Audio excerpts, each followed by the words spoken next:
2 Samuel chapter 1.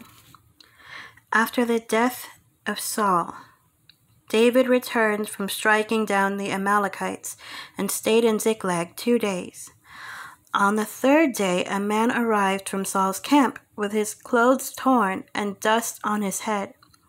When he came to David, he fell to the ground to pay him honor.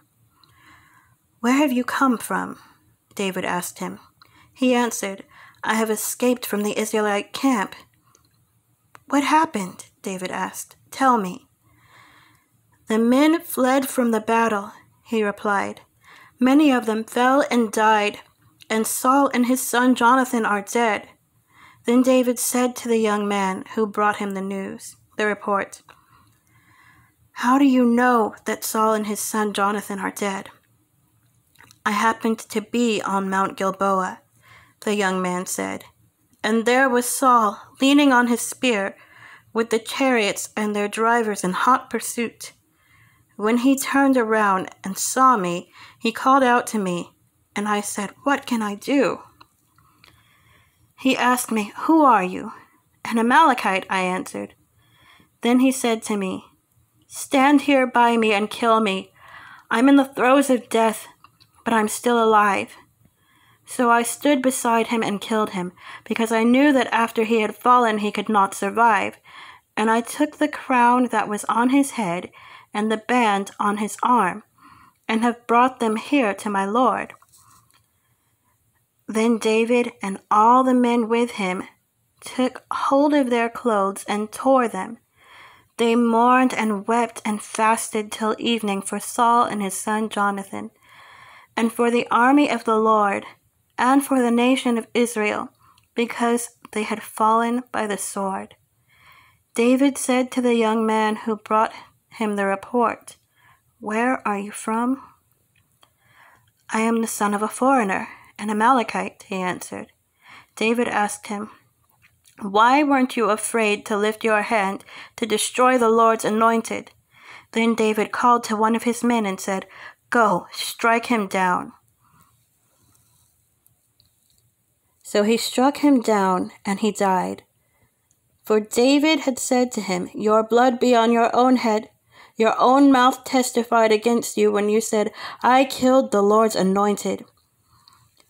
David took up this lament concerning Saul and his son Jonathan, and he ordered that the people of Judah be taught this lament of the bow. It is written in the book of Jashar.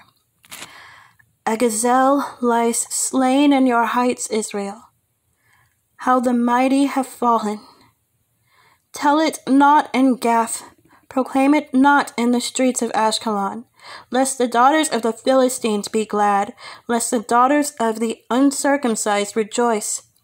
Mountains of Gilboa, may you have neither dew nor rain, may no showers fall on your terraced fields. For there the shield of the mighty was despised, the shield of Saul no longer rubbed with oil. From the blood of the slain, from the flesh of the mighty, the bow of Jonathan did not turn back. The sword of Saul did not return unsatisfied. Saul and Jonathan, in life they were loved and admired, and in death they were not parted. They were swifter than eagles. They were stronger than lions. Daughters of Israel, weep for Saul, who clothed you in scarlet and finery, who adorned your garments with ornaments of gold. How the mighty have fallen in battle. Jonathan lies slain on your heights. I grieve for you, Jonathan, my brother. You were very dear to me. Your love for me was wonderful, more wonderful than that of women. How the mighty have fallen. The weapons of war have perished."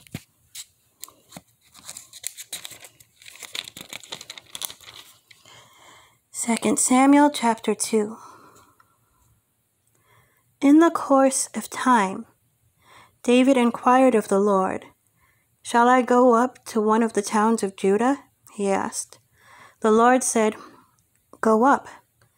And David asked, "Where shall I go?" "To Hebron," the Lord answered. So David went up there with his 2 wives, Ahinoam of Jezreel, and Abigail, the widow of Nabal of Carmel.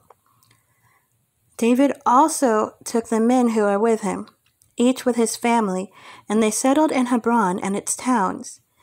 Then the men of Judah came to Hebron, and there they anointed David king over the tribe of Judah. When David was told that it was the men of Jabesh-Gilead who had buried Saul, he sent messengers to them to say to them, "The Lord bless you, and for showing this kindness to Saul your master by burying him. May the Lord now show you kindness and faithfulness, and I too will show you the same favor because you have done this. Now then, be strong and brave, for Saul your master is dead, and the people of Judah have anointed me king over them."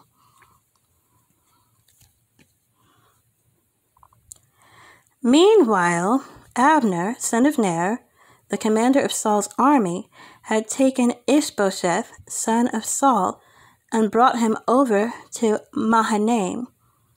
He made him king over Gilead, Asherai, and Jezreel, and also over Ephraim, Benjamin, and all Israel. Ishbosheth, son of Saul, was 40 years old when he became king over Israel, and he reigned 2 years. The tribe of Judah, however, remained loyal to David. The length of time David was king in Hebron over Judah was 7 years and 6 months. Abner, son of Ner, together with the men of Ishbosheth, son of Saul, left Mahanaim and went to Gibeon. Joab, son of Zeruiah, and David's men went out and met them at the pool of Gibeon. One group sat down on one side of the pool, and one group on the other side. Then Abner said to Joab, "Let's have some of the young men get up and fight hand to hand in front of us." "All right, let them do it," Joab said. So they stood up and were counted off, 12 men for Benjamin, and Ishbosheth, son of Saul, and 12 men for David. Then each man grabbed his opponent by the head and thrust his dagger into his opponent's side, and they fell down together. So that place in Gibeon was called Helkath Hazurim. The battle that day was very fierce, and Abner and the Israelites were defeated by David's men. The 3 sons of Zeruiah were there: Joab, Abishai, and Asahel. Now Asahel was as fleet-footed as a wild gazelle. He chased Abner, turning neither to the right nor to the left as he pursued him. Abner looked behind him and asked, "Is that you, Asahel?" "It is," he answered. Then Abner said to him, "Turn aside to the right or the left. Take on one of the young men and strip him of his weapons." But Asahel would not stop chasing him. Again, Abner warned Asahel, "Stop chasing me. Why should I strike you down? How could I look your brother Joab in the face?" But Asahel refused to give up the pursuit. So Abner thrust the butt of his spear into Asahel's stomach, and the spear came out through his back. He fell there and died on the spot, and every man stopped when he came to the place where Asahel had fallen and died. But Joab and Abishai pursued Abner. And as the sun was setting, they came to the hill of Ammah, near Giah, on the way to the wasteland of Gibeon.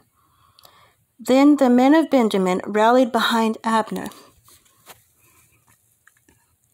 They formed themselves into a group and took their stand on top of the hill. Abner called out to Joab, "Must the sword devour forever? Don't you realize that this will end in bitterness? How long before you order your men to stop pursuing their fellow Israelites?" Joab answered, "As surely as God lives, if you had not spoken, the men would have continued pursuing them till morning. So Joab blew the trumpet, and all the troops came to a halt. They no longer pursued Israel, nor did they fight any more. All that night, Abner and his men marched through the Arabah. They crossed the Jordan, continued through the morning hours, and came to Mahanaim. Then Joab stopped pursuing Abner, and assembled the whole army. Besides Asahel, 19 of David's men were found missing. But David's men had killed 360 Benjamites who were with Abner. They took Asahel and buried him in his father's tomb at Bethlehem. Then Joab and his men marched all night and arrived at Hebron by daybreak. Chapter 3. The war between the house of Saul and the house of David lasted a long time. David grew stronger and stronger, while the house of Saul grew weaker and weaker. Sons were born to David in Hebron. His firstborn was Amnon, the son of Ahinoam of Jezreel.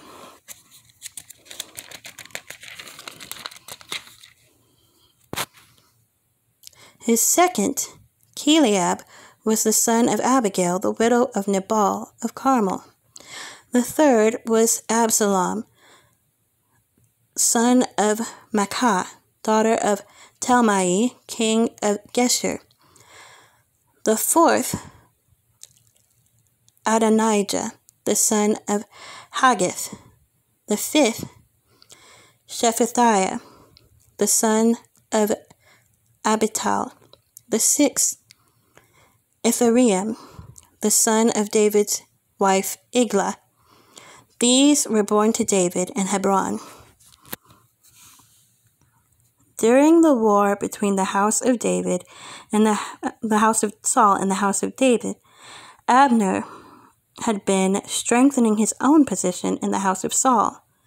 Now Saul had a concubine named Rizpah, daughter of Aiah. And Ishbosheth said to Abner, "Why did you sleep with my father's concubine?" Abner was very angry because of what Ishbosheth said. He answered, "Am I a dog's head on Judah's side? This very day I am loyal to the house of your father, Saul, and his family and friends. I haven't handed you over to David, yet now you accuse me of an offense involving this woman. May God deal with Abner, be it ever so severely, if I do not do for David what the Lord promised him on oath, and transfer the kingdom from the house of Saul, and establish David's throne over Israel and Judah, from Dan to Beersheba." Ishbosheth did not dare to say another word to Abner, because he was afraid of him. Then Abner sent messengers on his behalf to say to David, "Whose land is it? Make an agreement with me, and I will help you bring all Israel over to you." "Good," said David. "I will make an agreement with you, but I demand one thing of you. Do not come into my presence unless you bring Michal, daughter of Saul, when you come to see me." Then David sent messengers to Ishbosheth, son of Saul, demanding, "Give me my wife, Michal, whom I betrothed to myself for the price of 100 Philistine foreskins." So Ishbosheth gave orders and had her taken away from her husband, Paltiel, son of Laish. Her husband, however, went with her, weeping behind her all the way to Bahurim. Then Abner said to him, "Go back home." So he went back. Abner conferred with the elders of Israel and said, "For some time you have wanted to make David your king. Now do it. For the Lord promised David, 'By my servant David I will rescue my people Israel from the hand of the Philistines and from the hand of all their enemies.'" Abner also spoke to the Benjamites in person.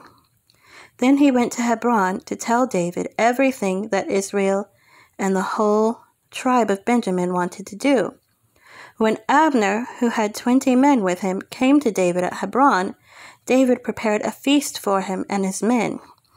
Then Abner said to David, "Let me go at once and assemble all Israel for my lord the king, so that they may make a covenant with you, and that you may rule over all that your heart desires."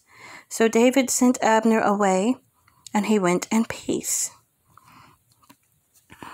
Just then, David's men and Joab returned from a raid and brought with them a great deal of plunder. But Abner was no longer with David in Hebron, because David had sent him away, and he had gone in peace. When Joab and all the soldiers with him arrived, he was told that Abner, son of Ner, had come to the king, and that the king had sent him away, and that he had gone in peace. So Joab went to the king and said, "What have you done?